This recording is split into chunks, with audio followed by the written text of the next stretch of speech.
Hey, my name's James Nicholson and welcome to my YouTube channel. The Bank of England cut their base rate yesterday and some banks have cut their rates today, but other deals are not looking so great. So in this video, I want to talk about who's cutting rates, what type of rates, what could you do, what maybe is the smart thing to look at in the market for you if you're looking for a remortgage at the moment, and what expectations have we got going forward for more base cuts and also mortgage drops as well. I think that's important to cover in this video. So before we jump into this, if you haven't done already, do subscribe to the channel over there and hit the bell notification. We're on the way to 33,000 subscribers now. If you want to know why to subscribe, we do property content on house prices, mortgage rates, investing in property, and much, much more. And while you're here, smash like, tickle like, do something to that like button. That really helps with the YouTube algorithm and helps us get more views on the channel. So please take a moment to do that. So what's going on? Well, the Bank of England has cut their base rate. Good news. Everyone must expect mortgage rates to drop, but not so fast. Well, some mortgage rates have dropped. So if you're on a standard variable rate, you will have got a cut in your rate pretty much straight away. So the standard variable rate, who's on that and what is that? Well, this is a bank's rate that they set above the base rate, and I'll give you some examples in a minute.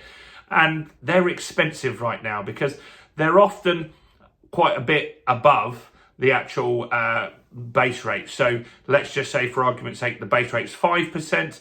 These can be as high as 8, 9 or 10% I've seen out there in the market. So as they drop, they will pass that on to you. So why would you be on a rate that could be as high as 10%? Well, it could be that maybe you've got a mortgage, it's expired. So your deal expired and maybe you're sitting there waiting for rates to drop before you fix a new deal. I know people watching this channel, some of you are doing that.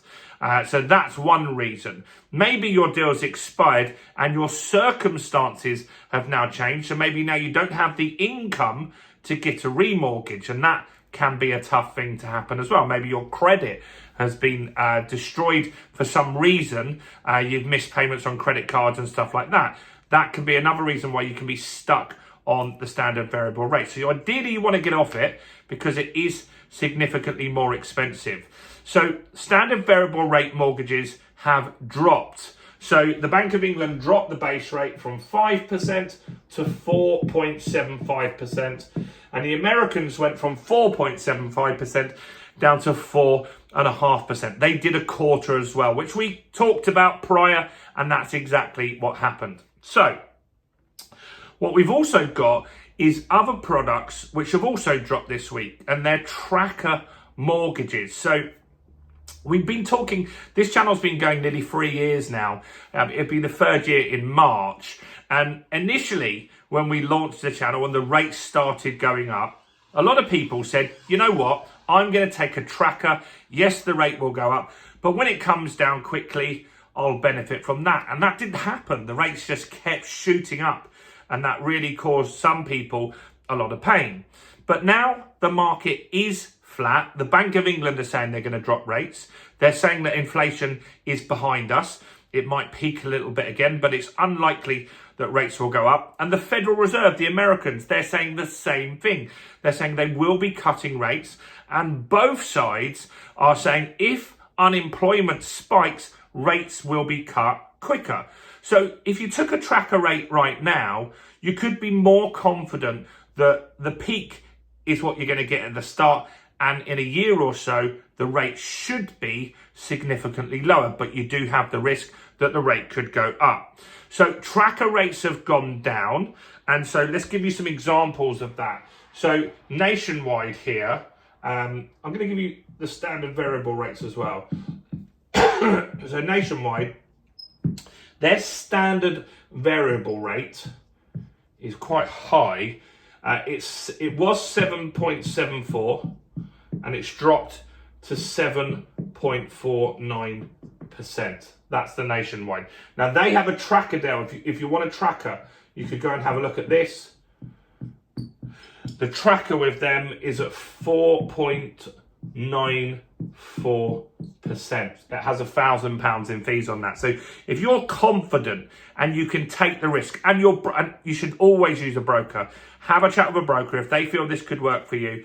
The tracker with Nationwide could be an option. It's around 5% now, but as rates go down, it's going to get cheaper and cheaper and cheaper. So could be an option. Santander, these guys have got some bad publicity this week. I'm going to tell you why in a second.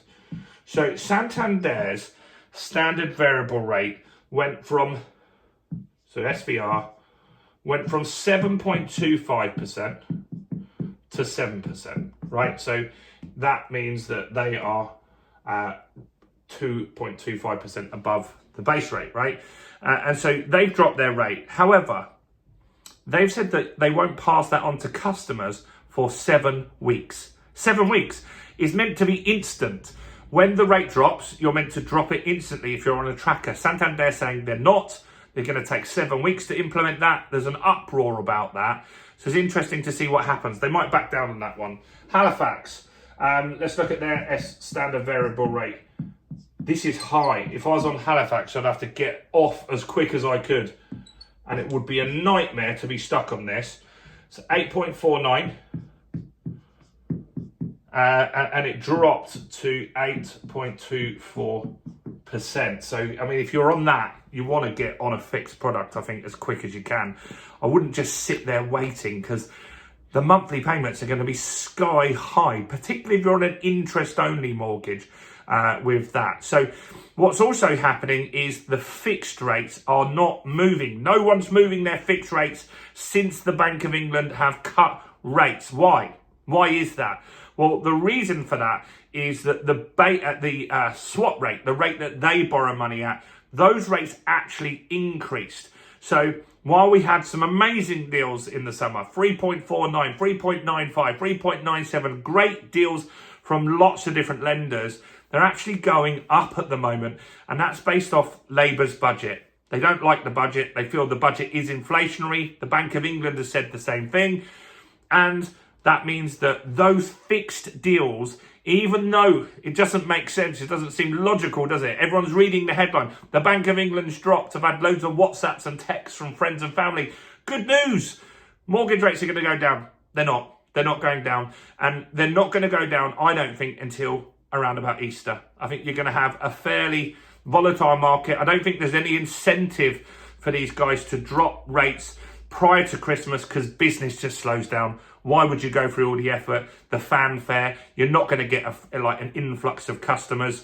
Also, you've got the stamp duty increase at the end of March. So there's going to be people that want or need or must buy now because they want to complete before March. So the market's going to be busy leading into March, right? It's going to be busy. And that means that for these guys, they don't need to drop rates. They're going to get inquiries, they're going to get deals.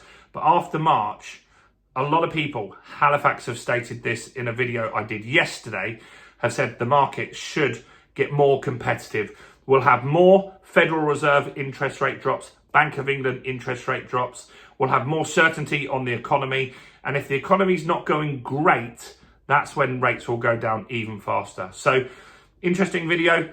Rates are down. Standard variable rates, tracker rates, fixed rates are actually more expensive. Let me know your thoughts, questions and opinions in the comments below. Do smash like, do subscribe, do check out all the other content on my channel, including this video right here.